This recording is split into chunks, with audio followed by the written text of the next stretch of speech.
Love and Death by Sarojini Naidu. Structure, Summary, Analysis.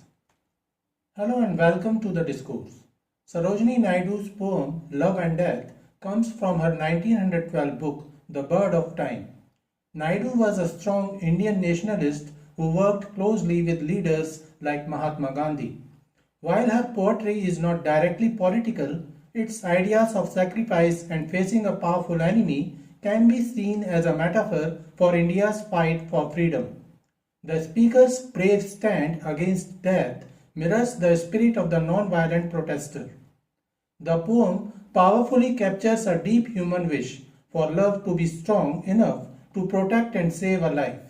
The heartbreaking truth the poem reveals is that love, no matter how deep, cannot change the final reality of death. The poem is built on a sharp contrast between a dream and reality. The dream is a world of wishes where feeling can change the laws of the universe. The reality is a world ruled by unchangeable laws where human effort fails. The poem also contrasts myth with real life. The speaker compares herself to Savitri, a heroine from the Hindu epic the Mahabharata. Savitri's devotion and smart arguments won her husband back from the god of death. By using this story, the speaker raises her own love to a legendary level, only to show the painful gap between a divine tale and human limits. Her love cannot repeat Savitri's miracle. Structure of Love and Death. Love and Death is a masterfully written Petrarchan or Italian sonnet, a form that perfectly contains its emotional argument. A sonnet has 14 lines. This type is split into an octave, the first 8 lines, and a sestet, the last 6 lines. The rhyme scheme holds it together. The octave follows an ABBA pattern, creating a logged-in sound. The sestet uses a CD-CD-EE pattern. The poem also uses iambic pentameter, a rhythm that gives it a steady, solemn beat, like a heartbeat, which suits its sad subject.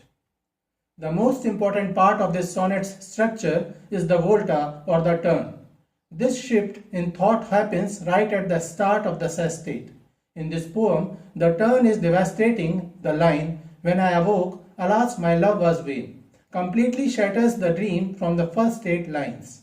It marks a sharp change from a fantasy of all-powerful love to the sad truth of human weakness. This structure powerfully mirrors the poem's main idea, using the sonnet's shape to contrast high hopes with a crushing reality. The poem is a great example of mixing cultures. It uses a classic Western poetic form, the sonnet, while taking its main story from the Hindu scripture, the tale of Savitri. Naidu was a part of a group of Indian thinkers who were rediscovering their own culture while also learning from the West. Talking about Savitri was a way to show the value of Indian stories to an audience that read in English. Summary of Love and Death, the octave.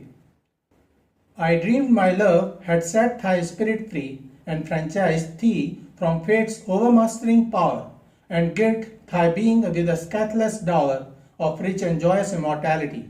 Of love I dreamed my soul had ransomed thee in thy lone, dread, incalculable hour from those pale hands at which all mortals cower, and conquered death by love like Savitri. The first 8 lines build a powerful dream where the speaker's love is shown as a cosmic freeing force. The speaker starts by describing a dream where her love set thy spirit free. This is a metaphor that shows love as a force that can break chains. This idea is strengthened by the phrase "enfranchised thee from fate's overmastering power." Here, fate is personified as a controlling ruler, and enfranchised is a metaphor meaning love gave the beloved freedom and rights in a new world. The dream continues with love giving the beloved a scathless dower of rich and joyous immortality. The speaker uses apostrophe, talking directly to the absent beloved. The metaphor of a dower, a wedding gift, makes immortality seem like a beautiful, real possession, safe from all harm. The second part of the octave deepens this legendary story with a major literary allusion. The speaker says, I dreamed my soul had ransomed thee. Ransomed is a financial metaphor suggesting a heroic, expensive rescue. This leads to the central allusion, conquering death, like Savitri. This reference to the Hindu heroine lifts the speaker's personal love to the level of an epic, divine act. Death is vividly personified with those pale hands at which all mortals cower, creating a scary image that makes the speaker's brave stand seem even more courageous. So the entire octave, full of metaphor, personification and allusion, builds a story of total victory, setting up the tragic collapse that comes next. The sestet. When I awoke, alas, my love was vain, even to annul one throe of destined pain, or by one heartbeat to prolong thy breath. O love, alas, that love could not assuage the burden of thy human heritage, or save thee from the swift decrees of death. The final 6 lines deliver the poem's devastating turn, breaking the triumphant dream and facing the bleak truth of human weakness. The change is instant and harsh, marked by the jarring phrase, when I awoke, alas. The word alas is a powerful apostrophe, a direct cry of grief that sets the tone for deep sadness. The speaker's love, which just moments before had beaten death, is now called completely vain. This is emphasized with a kind of hyperbole. Her love is so weak, it cannot do even the smallest helpful acts. It is vain even to annul one throe of destined pain, or by one heartbeat to prolong thy breath. The specifics of one throe and one heartbeat use clear small units to show the total limit of human love against fate. The final 3 lines strengthen this theme of helplessness. The speaker personifies love itself, crying out, O love, alas, in a second, even sadder cry, as if blaming the emotion of failing its promise. The poem's main conflict is captured in the phrase, the burden of thy human heritage. This is a potent metaphor that defines death as a shared, inescapable inheritance for all people, not just a personal tragedy. The sestet ends with a final admission of defeat. Love could not save thee from the swift decrees of death. Here, death is personified again, but not as an enemy that can be fought. Now, it is a supreme ruler whose swift decrees are laws that cannot be challenged. The sestet, therefore, uses its structure to take apart the dream of the octave, moving from the shock of waking up to a final, sad acceptance of a world ruled by unstoppable forces. Analysis. Language of power versus language of vulnerability. The poem uses 2 very different kinds of language.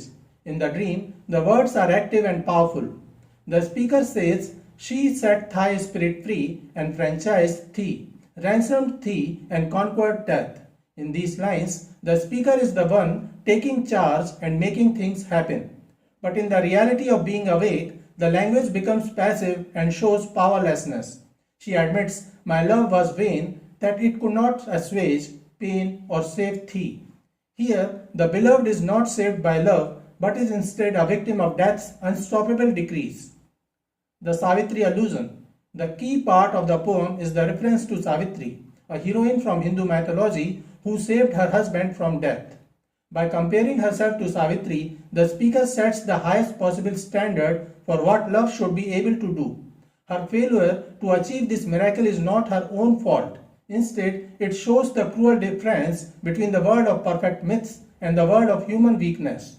This makes the tragedy even deeper, proving that even the most perfect human love has its limits against fate. Tone and mood. The feeling or tone of the poem changes completely between the dream and reality. It starts with a grand, epic tone full of hope and possibility. Then in the second part, the tone shifts to one of sadness, despair, and finally acceptance. The repeated cry of alas and the final mention of death's decrees leave the reader with a heavy sense of loss and the inevitability of fate. In conclusion, Love and Death is a short but emotionally powerful poem. It uses the strict, disciplined form of a sonnet to explore the messy and chaotic pain of losing someone.